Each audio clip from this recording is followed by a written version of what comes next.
I'm going to take us into stretch band windscreen wiper with the purpose of making space behind the hip. We're going to take a little time on making space behind the hip by stretching the muscles behind the hip. So the ball stays back in the socket, and that will prevent it riding forward over the front rim, and you get that catchy spot and the trick leg. Let's see if it will help.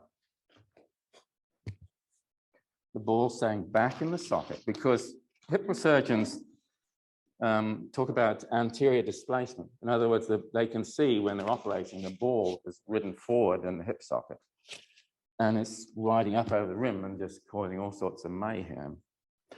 So ball back in the socket, making space behind the hip joint. So if we come across, of course, if you've got a replacement hip, you're keeping the leg out to the side, and that's fine. If you've got a replacement hip that's really firm and solid, see, I'm just thinking about if I had a replacement hip, I'm just taking it to the ceiling and only just across the body. It's not a high loaded end of range of movement with leg across the body or knee up to opposite breast. So as long as I'm hip replacement, avoid knee coming up to opposite breast, I'm pretty right. Okay, but if the hip's right, we can take, if it's not a hip replacement, take the leg across the body and enjoy the stretch and think about how that's lengthening and stretching the muscles behind the neck of the femur and the hip joint. We're making space behind the hip joint. If you take your leg across your body, if you're replacement hip free, leg wide. Now here's our little stretch on the inside leg, because when an old arthritic hip joint is getting munted and the front of the joint's really arthritic-y, all the muscles on the top of the inside leg get really, really sore and tight, and so we stretch them out. Yeah, I think maybe just change sides. And I'm just going to start with leg across the body. Get a beautiful stretch behind the neck of femur and the hip joint. Begin to start stretching the muscles immediately behind the neck of femur and hip joint. And we're just thinking about making space behind that hip joint for the moment. Leg to the ceiling, leg wide. Opposite hips pressing down. Good, lovely. Oh, yeah.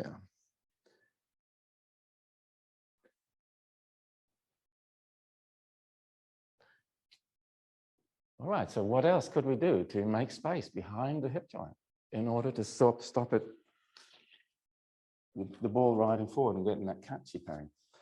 Crab crawl. All right, so you need to just shake your booty, take your hips side to side. Bit painful? Cool. Cool. This is what I want to hear, a little bit painful. I like that. I have one of my very respected gym instructors, when a lady says, "Oh, this is terrible," he says, "Nice." So you enjoy, nice. So he said, "Oh, we can see that. Just it's between the sit bone and the bottom of the hip pocket, and then a little out to the side.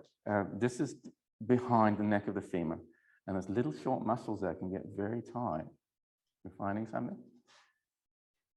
So that's the sort of emphasis, is a line across the lower buttock, and then out to the side. You feel out the top of just between the top of the thigh bone and the sit bones. And then there's a spot, can you find it just in the middle of the hip pocket? If we find the spot in the middle of the hip pocket, we can roll the ball to the bottom of the hip pocket to the sit bone, and then a little bit rounded circles. When you find we found it, and we just pause there. There's also some nice shoulder strength work happening. Now, if you find out that the problem side is really achy and sore, then you're saying, right, this will probably work if I massage out the ache and the soreness. I'm going to try compare the other side now. And we're thinking about making space by relaxing and loosening the muscles and normalizing them behind the neck of femur and the hip joint. So what's this one like? I'm rolling between the sit bone and the bottom of the hip, the back hip pocket.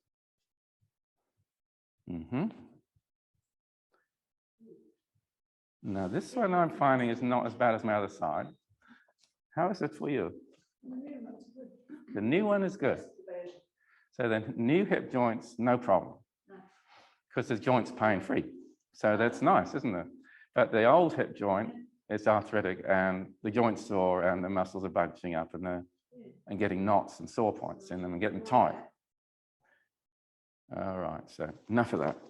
That's enough of that. That's our first little thing about make space behind the hip joint in order to keep the ball back in the socket. Now, if you've got a replacement hip, obviously you can't stretch out this area, but you can go into a mild lengthening like that and then massage it.